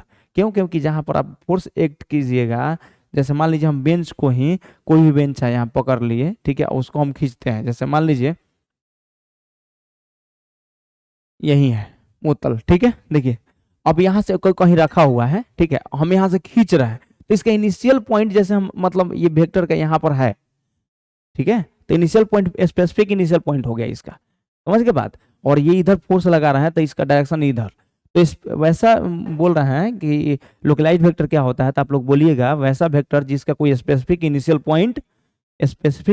Point हो, ठीक है, उसको क्या बोलते हैं, लोकलाइज्ड वेक्टर बोलते हैं। और स्पेसिफिक इनिशियल पॉइंट होने की वजह से लोकलाइज्ड वेक्टर को हम लोग पैरेलल ट्रांसलेट नहीं करा सकते हैं, लेकिन फ्री वेक्टर के पास स्पेसिफिक इनिशियल पॉइंट नहीं होता, उसको पैरेलल फॉर्म में ट्रांसलेट करा सकते हैं। और पैरेलल ट्रांसलेशन कराने से, पैरेलल डिस्प्लेसमेंट कराने से वेक्टर के ना तो मैग्नीट्यूड पर कोई फर्क पड़ता है और न ही उसके डायरेक्शन पर कोई फर्क पड़ता है। ठीक है, चलिए देखते हैं आगे। ये हो गया फ्री वेक्टर। नेक्स्ट आता है, देखिए कोइनिशियल वेक्टर्स क्या होता है बच्चे लोग। अब देखिए कोइनिशियल वेक्टर्स के बारे में हम लोग समझते हैं कि व्हाट इज कोइनिशियल वेक्टर्स। तो देखो vectors are said to be coinitial vectors if they have same initial point. वैसे सभी वेक्टर को कोइनिशियल वेक्टर बोलते हैं ना, जो एक ही पॉइंट से स्टार्ट हो और डिफरेंट डायरेक्शन में गए हो। जैसे देखो ये वेक्टर OA, ये वेक्टर OB और ये वेक्टर OC और ये वेक्टर OD, तो ये सभी वेक्टर एक ही पॉइंट से स्टार्ट हुए हैं, एक ही पॉइंट से स्टार्ट हुए हैं यहां से, समझ रहे हो बात। तो यहाँ वेक्टर OA वेक्टर मतलब हियर ऐसे बोल सकते हैं, here vector OA comma vector OB comma vector OC and vector OD are called co-initial vectors, initial vectors। ठीक है, ये ध्यान में रखिएगा। Vectors are said to be co-initial vectors if they have same initial point, and if they have same initial point it means tail, same tail हो अभी vector का, तो उसको हम लोग क्या बोलते हैं, को-इनिशियल वेक्टर। यहीं से स्टार्ट हुआ इसलिए सबको को-इनिशियल वेक्टर बोलते हैं। ठीक है, चलिए नेक्स्ट, को-इनिशियल वेक्टर हो गया। नेक्स्ट आता है मॉडुलस ऑफ ए वेक्टर। देखिए अब इसको समझिए, मॉडुलस ऑफ ए वेक्टर को हम लोग समझते हैं डिटेल में। देखिए मॉडुलस ऑफ ए वेक्टर क्या होता है, देखिए the positive real number which is the measure of the length of the vector, which is the measure of the length of the vector is called the modulus और absolute value और norm of the vector। यानी कहने का मतलब एक positive real number जो vector के length को बताता हो, एक ऐसा पॉजिटिव रियल नंबर जो वेक्टर के मैग्नीट्यूड को बताता हो। ठीक है, यही बोल रहा है, the positive real number which is the measure of the length of the vector, उसको क्या बोलते हैं, मॉडुलस ऑफ वेक्टर बोलते हैं, मॉडुलस ऑफ ए वेक्टर। यानी एक पॉजिटिव रियल नंबर जो उस वेक्टर के लेंथ को बताए, एक पॉजिटिव रियल नंबर जो उस वेक्टर के लेंथ को बताए, ठीक है, उसको हम लोग क्या बोलते हैं, उस वेक्टर का मैग्नीट्यूड बोलते हैं, या उस वेक्टर का एब्सोल्यूट वैल्यू बोलते हैं, या नॉर्म ऑफ द वेक्टर बोलते हैं। ये बात ध्यान में रखिएगा। ठीक है, ये ध्यान सुनिए, कहने इतना एकदम सिंपल है। मॉडुलस ऑफ ए वेक्टर कोई पूछेगा तो तुमको इतना ही बताना है, एक पॉजिटिव रियल नंबर जो वेक्टर के लेंथ को बताता हो, ठीक है, वेक्टर के लेंथ को बताता हो, वो क्या होता है, उस वेक्टर का मॉडुलस होता है, यानी उस वेक्टर, उसको नॉर्म ऑफ द वेक्टर बोलते हैं। या एब्सोल्यूट वैल्यू बोलते हैं, ये बात ध्यान में रखिएगा। देखिए जैसे द मॉडुलस ऑफ वेक्टर ए और vector OP is denoted by mod vector A. Vector a के मॉडुलस को हम लोग किससे डिनोट कर रहे हैं बच्चा लोग? मॉड वेक्टर ए से। वेक्टर ए के मॉडुलस को हम लोग किससे डिनोट कर रहे हैं? मॉड वेक्टर ए से। अब या वेक्टर ओपी के मॉडुलस को हम लोग किससे डिनोट कर रहे हैं? मॉड वेक्टर ओपी से डिनोट कर रहे हैं, ये बात ध्यान में रखिएगा। ठीक है, वेक्टर ए के मॉडुलस को मॉड वेक्टर ए से डिनोट कर रहे हैं। और मॉड वेक्टर ए मतलब क्या? देखो मॉड वेक्टर ए का मॉड ए है, यानी वेक्टर ए का जो लेंथ है ए है। अब लेंथ यूनिट के साथ में लिखा जाता है, लेकिन यहाँ पर देखो mod vector A equal to a लिखा है, यानी इस वेक्टर ए का लेंथ क्या है? ए है। वेक्टर ओपी का मॉडुलस ओपी है यहाँ पर। ठीक है, उस लाइन सेगमेंट का लेंथ, उस वेक्टर के लाइन सेगमेंट का लेंथ, उस वेक्टर का क्या? मैग्नीट्यूड यानी मॉडुलस होता है। तो बस इतना बताइएगा। कोई भी मॉडुलस ऑफ वेक्टर पूछेगा तो बोलिएगा एक positive real number which is the length of the vector is called the modulus of a vector और एब्सोल्यूट वैल्यू और नॉर्म ऑफ द वेक्टर। ठीक है, इतना ध्यान में रखिएगा। ठीक है, अब याद रखिएगा किसी वेक्टर का मॉडुलस एक स्केलर क्वांटिटी होता है। किसी वेक्टर का मॉडुलस एक स्केलर क्वांटिटी होता है। जैसे मान लीजिए कि मॉड वेक्टर ए यहाँ पर ए है, तो ए बस खाली मैग्नीट्यूड है ना, ये mod vector A equal to a दिया है, इसका मतलब ये क्या है? ये पॉजिटिव रियल नंबर है। ये पॉजिटिव रियल नंबर है, तो कोई किसी पॉजिटिव रियल नंबर का कोई डायरेक्शन होता है? नहीं होता है। तो किसी भी वेक्टर का मॉडुलस एक पॉजिटिव रियल नंबर होता है, और वो पॉजिटिव रियल नंबर है तो वो मैग्नीट्यूड को केवल बताएगा, उसके डायरेक्शन को नहीं बताएगा। इसलिए ध्यान में रखिएगा कि किसी भी वेक्टर का मॉडुलस एक स्केलर क्वांटिटी होगा। क्यों होगा? क्योंकि मॉडुलस कीजिएगा तो किसी भी वेक्टर का मॉडुलस एक पॉजिटिव रियल नंबर ना होगा। तो पॉजिटिव रियल नंबर मतलब क्या? उस वेक्टर का लेंथ, तो उसके पास कोई डायरेक्शन थोड़ा ना होगा उस पॉजिटिव रियल नंबर के पास, बस वो मैग्नीट्यूड है, उसका लेंथ है, उसका कोई डायरेक्शन नहीं होता है। इसलिए किसी वेक्टर का मॉडुलस एक स्केलर क्वांटिटी होता है। ठीक है, ये बात ध्यान रखिएगा। जैसे बोलेगा कि वेक्टर ए है तो मॉड वेक्टर ए क्या होगा? तो एक स्केलर क्वांटिटी होगा। वेक्टर ए तो एक वेक्टर है, लेकिन यह मॉड वेक्टर ए क्या है? Scalar quantity. क्योंकि ये मॉड हो गया तो इसका लेंथ बताने लगेगा। ठीक है, लेंथ क्या होता है? स्केलर क्वांटिटी में आ जाएगा। डिस्टेंस क्या होता है? स्केलर क्वांटिटी में आ जाएगा। चलिए देखते हैं अब बात करते हैं यूनिट वेक्टर के बारे में। What is unit vector? ठीक है, यूनिट वेक्टर तो ये vector whose modulus is unity is said to be unit vector. ये vector whose modulus is unity is said to be unit vector. मतलब वैसा वेक्टर जिसका मॉडुलस यानी जिसका मैग्नीट्यूड यानी जिसका लेंथ यूनिटी हो यानी 1 हो, उसको क्या बोलते हैं? Unit vector. यानी कहने का मीनिंग है एक वेक्टर ए है तो उसका मॉडुलस यानी उसका मैग्नीट्यूड 1 है। ठीक है, यूनिटी है, तो इस वेक्टर ए को क्या बोलेंगे? ये vector A, then vector A is called unit vector. अगर वेक्टर ए का मॉडुलस 1 है यानी यूनिटी है तो कौन सा वेक्टर होगा? यूनिट वेक्टर होगा। ठीक है, ध्यान रखिए। कोई पूछेगा यूनिट वेक्टर क्या होता है, तो वैसा वेक्टर जिसका मॉडुलस जिसका मैग्नीट्यूड यूनिटी हो यानी 1 हो, उसको क्या बोलते हैं? यूनिट वेक्टर बोलते हैं। ठीक है, उसका लेंथ 1 हो। ठीक है, देखिए the unit vector having the same direction as well as the given vector. यानी देखिए अगर वेक्टर, सभी वेक्टर का यूनिट वेक्टर निकलता है, सभी जो भी वेक्टर हम लोग लेंगे ना उसका यूनिट वेक्टर निकलता है। जैसे वेक्टर ए है तो वेक्टर ए का यूनिट वेक्टर होगा। तो देखिए जैसे वेक्टर ए का यूनिट वेक्टर लिखेंगे तो उस यूनिट वेक्टर का डायरेक्शन भी वेक्टर ए के डायरेक्शन में ही होगा। अगर वेक्टर ए का यूनिट वेक्टर है तो उस यूनिट वेक्टर का डायरेक्शन इसके यूनिट वेक्टर का भी डायरेक्शन वेक्टर ए के डायरेक्शन में ही होगा।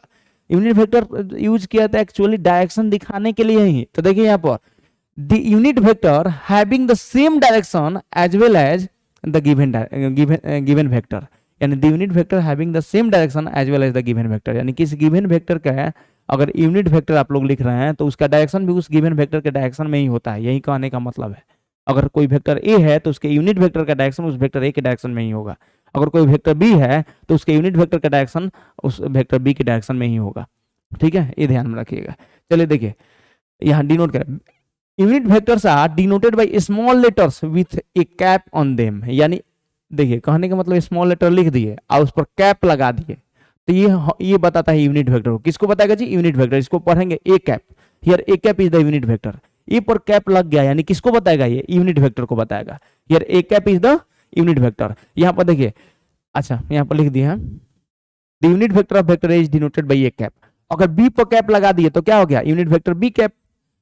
ठीक है, b cap is a unit vector. C पर कैप लगा दिए तो क्या हो गया? सी कैप, यानी C cap is the unit vector. D पर कैप लगा दिया यानी क्या हो गया? D cap is the unit vector. ऐसे ही बोला जाता है। अब देखिए, अच्छा किसी भी वेक्टर को लिखने के लिए पहले तो यूनिट वेक्टर कोई पूछता है तो इतना बताइएगा कि वैसा वेक्टर जिसका मैग्नीट्यूड है यानी जिसका मॉडुलस यूनिटी हो वो यूनिट वेक्टर होता है। दूसरा बात कि यूनिट वेक्टर, किसी भी वेक्टर का यूनिट वेक्टर लिखते हैं तो उस यूनिट वेक्टर का डायरेक्शन भी उसी वेक्टर के डायरेक्शन में होता है। ठीक है, ये बात ध्यान रखिए, किसी वेक्टर का यूनिट वेक्टर का डायरेक्शन उसी वेक्टर के डायरेक्शन में होता है। और दूसरा कि यूनिट वेक्टर को स्मॉल लेटर के ऊपर कैप लगा के डिनोट करते हैं। जैसे वेक्टर ए है तो उसके यूनिट वेक्टर को ए कैप लिखते हैं, ए कैप, वेक्टर ए के यूनिट वेक्टर को ए कैप।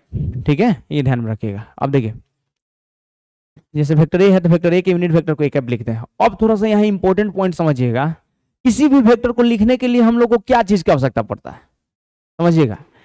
किसी भी वेक्टर को लिखने के लिए हम लोग को क्या चीज की आवश्यकता पड़ता है, उसका मैग्नीट्यूड और डायरेक्शन दोनों आवश्यकता पड़ता है। ठीक है, किसी भी वेक्टर को लिखने के लिए हम लोग को दो चीज की आवश्यकता पड़ता है, एक तो उसका मैग्नीट्यूड और दूसरा उसका डायरेक्शन।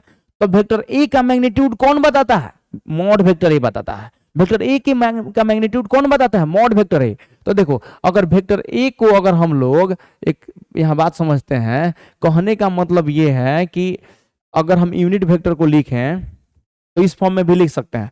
अगर कोई वेक्टर ए है, अगर कोई वेक्टर ए है, इसका यूनिट वेक्टर लिखना चाहते हैं हम, तो देखो पहले वेक्टर ए को, किसी भी वेक्टर को लिखने के लिए हम लोग के पास क्या क्या होना चाहिए, इसका मैग्नीट्यूड होना चाहिए और इसका डायरेक्शन होना चाहिए। तो वेक्टर ए का मैग्नीट्यूड कौन, मॉड वेक्टर ए, और इसका डायरेक्शन कौन, ए कैप। तो ये हो गया, समझ रहे हैं बात। यानी किसी भी वेक्टर को लिखने के लिए हम लोग को किसका किसका आवश्यकता पड़ेगा जी, एक तो उसका मैग्नीट्यूड की आवश्यकता पड़ेगा, दूसरा उसका डायरेक्शन की आवश्यकता पड़ेगा। तो वेक्टर ए का मैग्नीट्यूड कौन है, mod vector A. Vector A का मैग्नीट्यूड कौन यहां बता रहा है, मॉड वेक्टर ए। और वेक्टर ए के डायरेक्शन को कौन बता रहा है, ए कैप। ठीक है, वेक्टर ए के डायरेक्शन को कौन बता रहा है, ए कैप। तो ये बात ध्यान में रखिएगा आप लोग यहां पर कि वेक्टर ए है, अगर हम लिखना चाहते हैं उसको दूसरे फॉर्म में, तो वेक्टर ए को लिख सकते हैं mod vector A, A cap. इसमें तो डाउट नहीं होना चाहिए, क्योंकि देखो हम ये बात बोल ही रहे हैं कि किसी भी वेक्टर को लिखने के लिए हमको दो चीज की आवश्यकता है, एक तो उसका मैग्नीट्यूड और दूसरा उसका डायरेक्शन। तो वेक्टर ए का मैग्नीट्यूड मॉड वेक्टर है और उसका डायरेक्शन क्या, ए कैप। तो vector A equal to mod vector A, A cap लिख सकते हैं, mod vector A, A cap. यानी ये वेक्टर ए का यहाँ पर मैग्नीट्यूड हो गया मॉड वेक्टर ए, और इसका डायरेक्शन कौन बता रहा है, ए कैप बता रहा है, हो गया। ठीक है, तो ये ध्यान में रखिएगा, ये इंपॉर्टेंट एक फॉर्मूला निकल आया कि vector A equal to mod vector A, A cap, where A cap is the unit vector in the direction of vector A. यानी ए कैप एक ऐसा यूनिट वेक्टर है जो वेक्टर ए के डायरेक्शन में है। और यहां से ए कैप कैसे निकलेगा, तो a cap equal to vector A by mod vector a. Mod vector a इधर मल्टीप्लाई में, इधर जाएगा तो डिवाइड हो जाएगा, तो a cap equal to vector A by mod vector ए। तो ये फॉर्मूला आप लोग के लिए इंपॉर्टेंट है, ये ध्यान में रखिएगा। आगे इस पर क्वेश्चन बहुत सारा आता है, आप लोग आप बोर्ड के एग्जाम दीजिएगा तो ज्यादा आता है, बोर्ड के एग्जाम में ज्यादा पूछा जाएगा।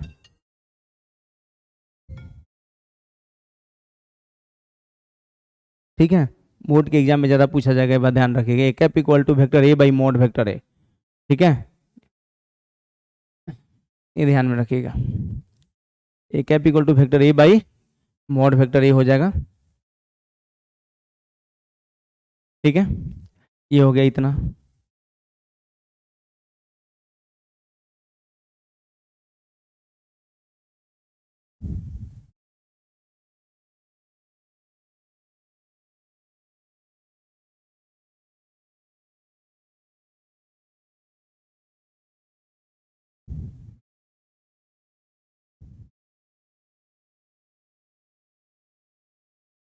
वेट वेट, कॉल आ रहा है थोड़ा।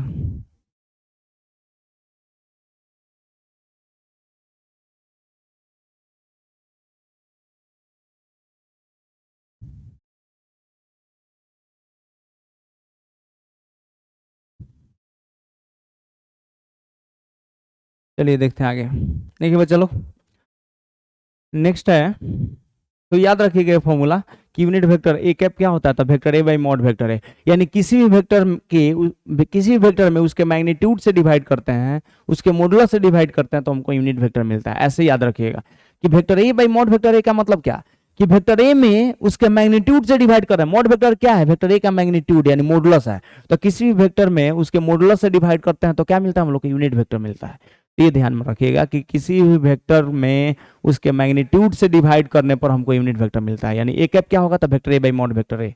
बी कैप क्या होगा, तो vector B by mod vector B. ठीक है, ये ध्यान में रखिएगा। तो आगे क्वेश्चन करेंगे, वेक्टर ए दिया रहेगा, बोलेगा फाइंड इट्स यूनिट वेक्टर। ठीक है, तो वेक्टर वेक्टर दिया रहेगा तो उसमें उसके मैग्नीट्यूड से डिवाइड करेंगे। अब मैग्नीट्यूड कैसे निकाला जाता है आगे बताएंगे हम। ठीक है, ये ध्यान में रखिए। चलिए आगे बढ़ते हैं, नेक्स्ट। अब आता है यहाँ पर, ध्यान दीजिएगा, the unit vector along the x-axis, the unit vector along the x-axis is denoted by I cap. The unit vector along the y-axis is denoted by j cap.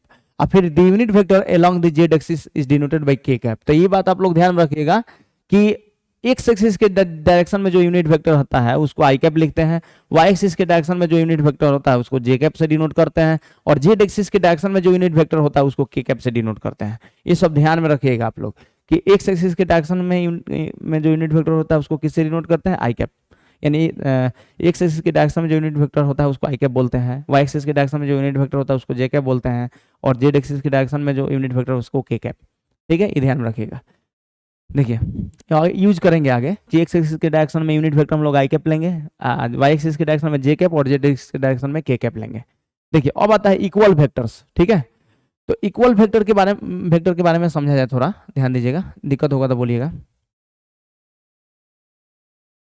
यहां पर कि two vectors are said to be, two vectors vector A and vector B, two vectors vector A and vector B, यहां पर बोल रहे हैं two vectors vector A and vector B, two vectors vector a and vector b are said to be equal vector if their magnitude are equal and they are in the same direction। यानी दो vector vector ए और vector B को हम लोग equal vector तभी बोलेंगे जब उसका मैग्नीट्यूड भी सेम हो और उसका डायरेक्शन भी सेम हो, यानी दोनों सेम होना चाहिए। सबसे पहले दोनों वेक्टर का मैग्नीट्यूड भी सेम होना चाहिए, यानी लेंथ भी सेम होना चाहिए, और दोनों का डायरेक्शन भी सेम होना चाहिए। तो देखो two vectors vector A and vector B are said to be equal vector if mod vector A equal to mod vector B, it means दोनों का मैग्नीट्यूड इक्वल, यानी वेक्टर ए और वेक्टर बी का मैग्नीट्यूड इक्वल होना चाहिए, और दे have same direction. ठीक है, यानी वेक्टर ए और वेक्टर बी जो है दोनों को हम लोग इक्वल वेक्टर तभी बोलेंगे जब दोनों का मैग्नीट्यूड भी इक्वल हो और दोनों का डायरेक्शन भी सेम हो, दोनों का मैग्नीट्यूड भी इक्वल हो और दोनों का डायरेक्शन भी सेम हो। ठीक है, ये ध्यान में रखिएगा। देखो बच्चा लोग एक और ले रहे हैं, जैसे यहाँ पर देखो, यहाँ पर ध्यान दो, जैसे यहाँ दो वेक्टर हम ले रहे हैं, तो ये वेक्टर ए हो गया और ये वेक्टर बी हो गया, तो दोनों का डायरेक्शन भी है इधर फिक्स, और दोनों का मैग्नीट्यूड भी सेम हो जाए, मतलब जितना ये है उतना ही ये हो जाए, तो उसको हम लोग इक्वल वेक्टर बोलेंगे। तो कोई पूछेगा इक्वल वेक्टर क्या होता है, तो तुमको क्या बोलना है बच्चा लोग, ये ध्यान रखिएगा, दो वेक्टर मतलब two vectors vector A and vector B are said to be equal vector if their magnitudes are equal and they have same direction. ठीक है, they are in same direction भी बोल सकते हो। ठीक है, दोनों का मैग्नीट्यूड इक्वल और दोनों का डायरेक्शन सेम, तो इक्वल वेक्टर होता है। अब आता है रेसिप्रोकल वेक्टर, इसके बारे में समझो। What is reciprocal vector? Reciprocal vector किसको बोलते हैं? तो देखो, let vector A be any given non zero vector. मान लो वेक्टर ए एक नॉन जीरो वेक्टर है, नॉन जीरो वेक्टर इसका मतलब वो जीरो वेक्टर नहीं है। ठीक है, then a vector whose direction is that of vector A, मतलब अगर सुनिएगा ध्यान से कि अगर कोई वेक्टर ए है जो जीरो वेक्टर नहीं है, नॉन जीरो वेक्टर है, नॉन जीरो वेक्टर यानी जीरो वेक्टर नहीं है, तो then a vector whose direction is that of vector ए, तो एक ऐसा वेक्टर जो वेक्टर ए के डायरेक्शन में ही होता है लेकिन उसका मॉडुलस क्या होता है, 1 बाई मॉड वेक्टर ए होता है। ये बात ध्यान रखिएगा। यानी अगर कोई वेक्टर ए है, हम आपको बता रहे हैं, अगर कोई वेक्टर ए है तो इसका मॉडुलस आप क्या लिखते हैं, इसका मॉडुलस मॉड वेक्टर ए लिखते हैं। तो एक ऐसा वेक्टर जो इस वेक्टर ए के डायरेक्शन में ही हो, यानी वेक्टर ए को क्या लिखिएगा आप, वेक्टर ए को लिखिएगा क्या, मॉड वेक्टर ए कैप। अभी बताए हैं किसी वेक्टर को लिखने के लिए सबसे पहले उसका एक मैग्नीट्यूड चाहिए और उसका दूसरा उसका डायरेक्शन चाहिए, तो वेक्टर ए का मैग्नीट्यूड मॉड वेक्टर है और इसका डायरेक्शन ए कैप।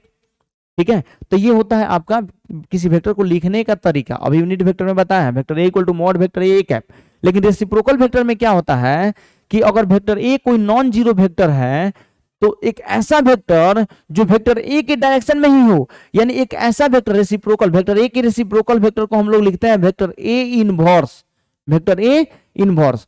तो ये वेक्टर ये है रेसिप्रोकल वेक्टर ए का रेसिप्रोकल वेक्टर ये है, तो वेक्टर एक ऐसा रेसिप्रोकल वेक्टर, मतलब वेक्टर ए का रेसिप्रोकल वेक्टर एक ऐसा वेक्टर होता है जो वेक्टर ए के डायरेक्शन में ही होगा। यानी यहाँ वेक्टर ए के डायरेक्शन को ये कैप बता रहा है, तो यहाँ जो रेसिप्रोकल वेक्टर है वेक्टर ए का, इसका भी डायरेक्शन उसी डायरेक्शन में होगा, वेक्टर ए के डायरेक्शन में ही होगा, लेकिन इसका मैग्नीट्यूड क्या होगा, 1/mod वेक्टर ए। बस ये ध्यान में रखिएगा, यही तो कॉन्सेप्ट यहाँ बता रहे हैं। ठीक है, यहाँ डेफिनेशन वही लिखे हैं, let vector A be any non zero vector then a vector which direction is that of vector A but modulus is 1/mod vector ए। ठीक है, is called the reciprocal of vector A, is called the reciprocal of vector ए। ठीक है, and is denoted by vector A inverse, and denoted by vector A inverse. तो देखो यहाँ पर vector A का reciprocal vector A inverse बोलते हैं, vector a के रेसिप्रोकल वेक्टर को वेक्टर ए इनवर्स। ठीक है, इतना से डिनोट करते हैं, तो ये क्या होगा, तो इसको रेसिप्रोकल वेक्टर बोल रहे हैं, तो इस रेसिप्रोकल का डायरेक्शन इस वेक्टर ए के रेसिप्रोकल का डायरेक्शन ए कैप के डायरेक्शन में ही होगा, यानी वेक्टर ए के डायरेक्शन में ही होगा। तो इस रेसिप्रोकल वेक्टर का डायरेक्शन वेक्टर ए के डायरेक्शन में होगा, तो वेक्टर ए के डायरेक्शन को हम लोग क्या लिखते हैं, ए कैप, तो इसका भी डायरेक्शन भी ए कैप होगा, क्योंकि दोनों का डायरेक्शन सेम लेना है, और इसका मैग्नीट्यूड कितना, 1/mod वेक्टर है। ठीक है, तो कोई पूछेगा तुमसे कि रेसिप्रोकल वेक्टर क्या होता है, तो तुमको क्या बताना है कि रेसिप्रोकल वेक्टर, बच्चा लोग आप लोग देखिए ऐसे बोलिएगा कि वेक्टर ए कोई नॉन जीरो वेक्टर हो, अगर वेक्टर ए कोई नॉन जीरो वेक्टर हो, ठीक है, तो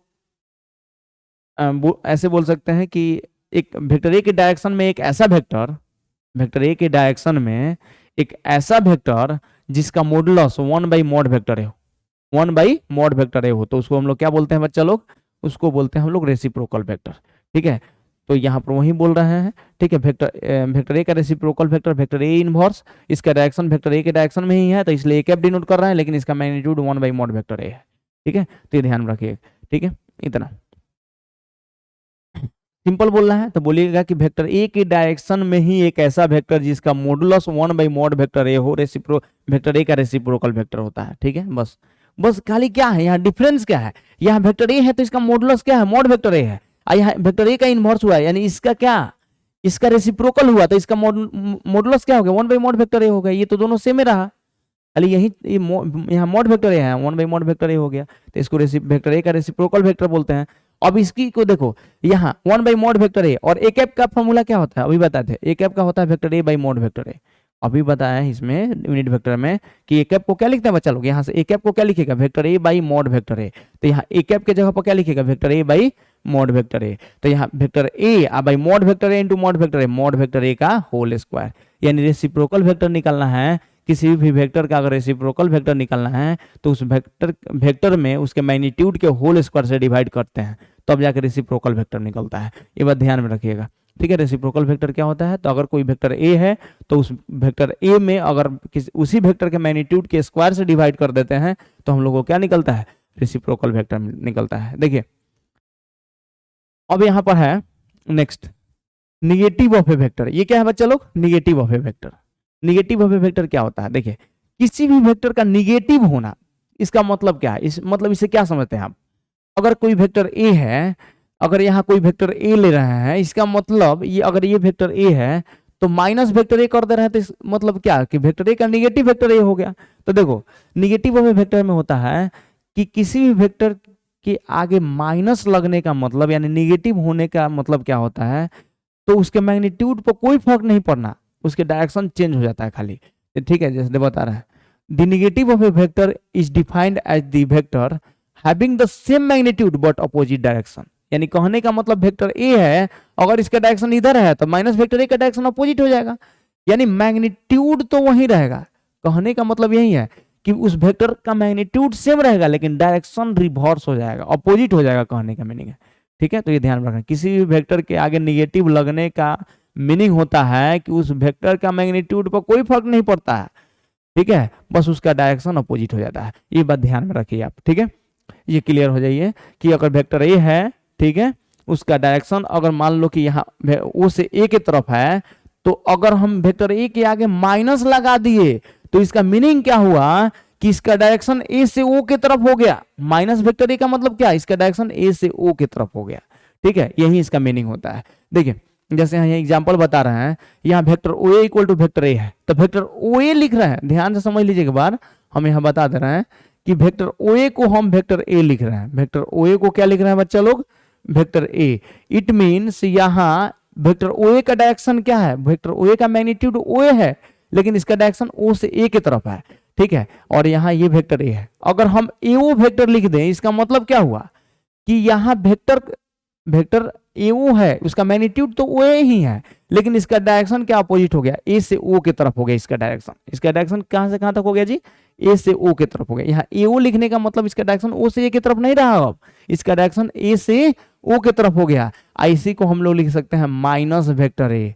बच्चा लोग देखिए, सबसे पहले बात आप ध्यान रखिए, ये वेक्टर ए है तो इसका डायरेक्शन ओ से ए की तरफ है, लेकिन माइनस वेक्टर ए कहने का मतलब क्या है? इसका डायरेक्शन ए से ओ की तरफ हो गया। तो ए, जब माइनस वेक्टर ए का डायरेक्शन हो गया ए से ओ की तरफ, तो इसको वेक्टर ए ओ लिख सकते हैं। इसको क्या लिख सकते हैं बच्चे लोग? वेक्टर ए ओ, यानी इसका डायरेक्शन ए से ओ की तरफ। एरो इधर है, तो यहाँ इनिशियल पॉइंट ए है और टर्मिनल पॉइंट ओ हो गया, तो इसका डायरेक्शन ए से ओ की तरफ हो गया, ठीक है। तो ये ध्यान में रखिएगा, वेक्टर ए ओ को माइनस वेक्टर ए लिखेंगे। ये तो समझ में आ गया होगा।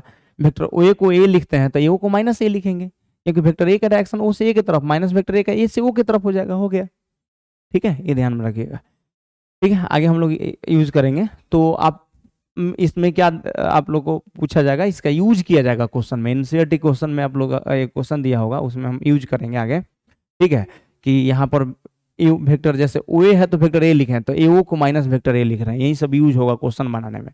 तो देखिए, कोई पूछेगा नेगेटिव वेक्टर क्या होता है, तो आपको इतना बताना है कि अगर कोई वेक्टर ए है तो उसके आगे माइनस लगाते हैं, इसका मतलब होता है कि उसके वेक्टर के मैग्नीट्यूड पर कोई फर्क नहीं पड़ता है, ठीक है, उसका डायरेक्शन अपोजिट हो जाता है बस, ठीक है, याद रखिएगा। अगर नॉर्थ से साउथ डायरेक्शन है तो साउथ से नॉर्थ हो जाएगा माइनस लगाने से, लेकिन मैग्नीट्यूड पर कोई फर्क नहीं पड़ेगा, मैग्नीट्यूड उतना ही रहेगा, ठीक है। देखिए अब आता है कोलिनियर वेक्टर्स और पैरेलल वेक्टर्स, ठीक है। देखो, vectors are said to be collinear और parallel vectors if they are parallel to the same vector. यानी वैसे सभी वेक्टर को कोलिनियर या पैरेलल वेक्टर बोलते हैं जो एक ही वेक्टर के पैरेलल हो। जैसे मान लो ये सब देखो, यहाँ पर एक वेक्टर ए है, ये ओ ए वेक्टर ए है, और ये ओ बी वेक्टर बी है, और ये vector O C vector C है। ये है ओ ए वेक्टर ए है, और ये है तुम्हारा इधर गया है जो वेक्टर बी है, और ये ओ से सी तक गया वो वेक्टर सी है। तो ये सभी एक ही वेक्टर के पैरेलल होगा। ये सभी किसके पैरेलल होगा? एक ही वेक्टर के पैरेलल। ये सब वेक्टर किसके पैरेलल होगा जी? इसी वेक्टर के पैरेलल होगा, ठीक है। तो यहाँ लिखे हैं definition, vectors are said to be collinear और parallel vectors if they are parallel to the same vector. वैसे सभी वेक्टर को कोलिनियर या पैरेलल वेक्टर बोलते हैं जो एक ही वेक्टर के पैरेलल हो, जो सेम वेक्टर के पैरेलल हो, ठीक है, या जो एक ही लाइन में है कि नहीं, तो कोलिनियर है कि नहीं, सीधे भी दिख रहा है, ठीक है। कोलिनियर कैसे भी पता है आप लोगों को। हम देखिए, vector O A, vector O B, vector O C are collinear vectors, ठीक है। Collinear vectors are also called dependent vectors. Collinear vector को हम लोग क्या बोलते हैं जी? डिपेंडेंट वेक्टर भी बोलते हैं। ये बात ध्यान में रखिएगा, कोलिनियर वेक्टर को हम लोग डिपेंडेंट वेक्टर भी बोलते हैं, ठीक है। कोलिनियर वेक्टर्स को डिपेंडेंट वेक्टर भी बोलते हैं, ठीक है। और नॉन कोलिनियर वेक्टर को क्या बोलते हैं? इंडिपेंडेंट वेक्टर बोलते हैं।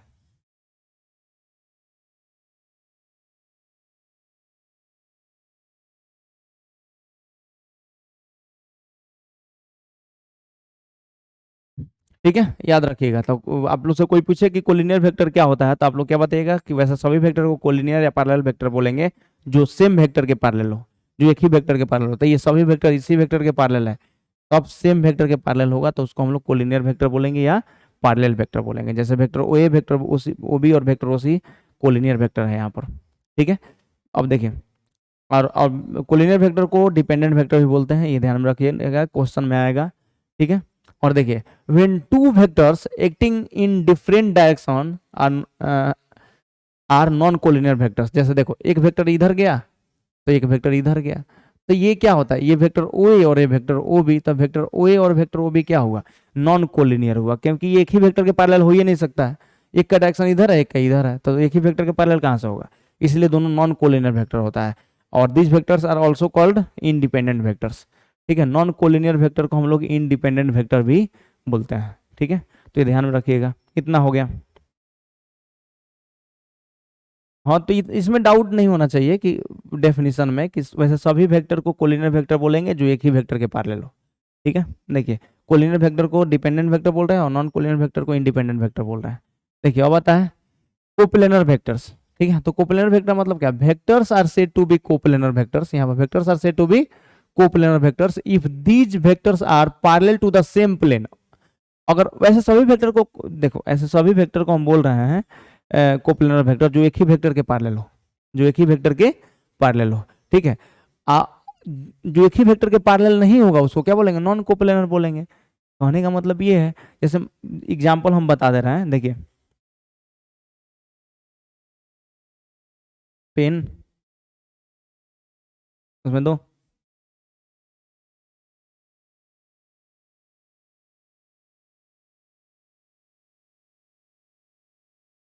जैसे देखिए दो वेक्टर है, जैसे ये प्लेन हो गया, तो हम मेरे कहने का मतलब कि ये देखो एक इधर वेक्टर है कि इधर, तो इस प्लेन के पैरेलल है क्या, नहीं पैरेलल, ये पैरेलल नहीं है, ये नॉन कोप्लेनर, ये प्लेन में थोड़ा ना आ जाएगा, आ पाएगा क्या, नहीं आ पाएगा, तो इसको हम लोग नॉन कोप्लेनर में, लेकिन ऐसे कर देंगे तो इस प्लेन में आ जाएगा, पैरेलल किए कि ये प्लेन में आ जाएगा तो कोप्लेनर वेक्टर हो जाएगा। इसलिए मतलब ये प्लेन मतलब इस वेक्टर को हम लोग क्या बोलेंगे ऐसे भी एक ही प्लेन के पैरेलल है, ये प्लेन है तो ये वेक्टर इसके भी पैरेलल है, इसके भी पैरेलल है। ठीक है, हम बोलेंगे तो ये क्या है, कोप्लेनर वेक्टर।